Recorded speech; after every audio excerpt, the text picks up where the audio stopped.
or 1-888-550-KTRS.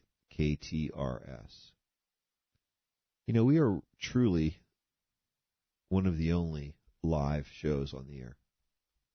We are. Take advantage. You better believe it. The other ones, they're infomercials. Well, Call it what it is. We're here to answer questions. We are here to answer questions. We love to help you, and we love to visit with you, too. Yes, we do. We do see, in general, anywhere from 1 to 3 prospective rock stars every week. And now I'm talking about long-haired, freaky people. Part of a song, right? Is that Bob Dylan? No. No. No. You don't even know Bob Dylan. You're too young. I do, in fact, know who he is. Okay, that's great. So, anyways, well, then who? Okay. What we like to do is, or at least I've kind of coined the phrase, rock stars in retirement. And as financial advisors, representatives. Yes, investment advisor representatives, correct. What I love to do is, we love rock stars because rock stars are folks that have either generated or created enough capital or have sufficient income so that they can do all the things that they want to do in retirement. That sounds like a rock star to me. Well, exactly. So let's give a couple of examples in kind of, since we have about 7-8 minutes left while we're waiting for your phone calls. Talk a little bit about Joe and Sandy.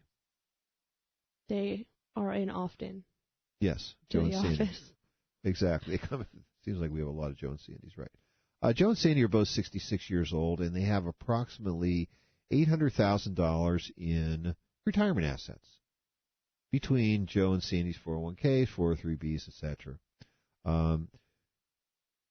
When we did their analysis, when we went through their expenses, income and expenses, we found that they needed about $6,500 each month net to make their lifestyle work, which came out to be approximately $8,000 per month gross. Now, Joe happened to be working for a major aerospace contractor, which we won't name them today, here in the city, and he's getting a pension of about $2,400 a month. He also had Social Security of about $2,200 a month, and Sandy, who's a dental hygienist, happened to be getting $1,600 a month. So between all of these, they basically had a cash flow need of $1,800 a month, which is approximately $21,600 per year. What we then do is, their question is, do we have enough money? Question is, do we have enough capital which we could invest prudently over long periods of time, withdraw interest, and be able to make our life work, hopefully, and not go broke? That's what they want to know, right? That's what everyone wants to know. And we generally, if we were to use the prudent advisor rule of thumb of 4%, that would require that if they needed $21,600 per year, dividing that by 4%, that means they would need a total of $540,000 of assets. Throwing off 4% would do the $21,600. They would be in good shape. Yes. Now, in their case, we know that they had $840,000. Amazing. Rock stars. Right, because that's about 2.5% withdrawal rate. Exactly. So instead of being at a 4% prudent rate, we're looking at 2.5. We love that. Well within the safety zone. Well within the safety zone. And so after a discussion about this, they were fortunate. They felt a little bit more comfortable. But let's expand on that. Let's assume for a moment that Joe and Sandy, they're not at normal retirement age. As a matter of fact, what they are is that they're at 62. So we traveled back in time 4 years. And we also had, after our discussions with them, we had come to the conclusion that it was going to make sense for them to wait until normal retirement age so they could maximize their Social Security benefits, right? Right. So if we took Joe's Social Security and Sandy's together, that's about $3,800 a month of Social Security benefit. Right.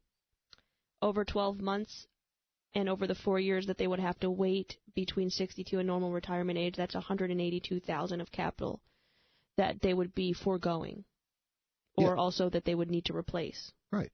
And, not taking into account at this point any potential interest income that could be generated from their current retirement capital, we still think they're in pretty good shape, right? That's right, because if they had $840,000 of assets, we drew down $182,000 because we were replacing their Social Security benefits that they would need for those 4 years. They would still have $658,000 remaining. Assuming no interest on their assets. Exactly. So, and as you remember, they really only needed the $540,000 to make up the $1,800 a month deficit that they had. Rockstar. So, in their case, they have capital and cash flow.